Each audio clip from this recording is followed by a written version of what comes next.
স্পেনের বর্তমান সময়ের সবচেয়ে জনপ্রিয় খেলোয়াড় লামিন ইয়ামাল, সে যদি আমাদের বাংলাদেশে জন্মগ্রহণ করত তাহলে কি করতো সেটা শুনেন আগে। প্রথমে তার গ্রামে সবাই কানাঘুষা করতো যে ওই অমুকের বাড়িতে একটা পোলা হয়েছে, পোলাটা কুচকুচ্চা কালা। এটা সবার আগে তার বাপ মার শুনতে হইতো। তারপরে ধরেন সে আস্তে আস্তে বড় হইতো, স্কুলে বা কলেজে ভর্তি হইতো, তার সাথে কোনো মেয়েই প্রেম করতো না। তার কারণ তারাও বলতো এই পোলাটা কত কুচকুচ্চা কালা, এই কথা বলতো। সেই রকম কানাঘুষা বিভিন্ন মানুষের কথা শোনার পর কষ্টে দুঃখে সে হয়তো আস্তে আস্তে বড় হইতে থাকতো। তার ফ্যামিলির থেকে শুরু করে সবার কাছে একটা কথা শুনতে হইতো, এই পোলাটা কুচকুচ্চা কালা। তারপরে ধরেন সে যেহেতু ফুটবল ভালো খেলে, একটা সময় সে বাংলাদেশে ফুটবল টিমে যে যোগ দিত।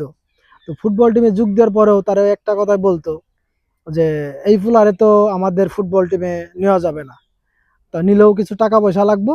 তার কারণ হচ্ছে পোলার সাইজ চেহারা ভালো না, পোলার শরীরে মাংস টাংস কম, আর পোলাটা হচ্ছে দেখতে কুচকুচ্চা কালা।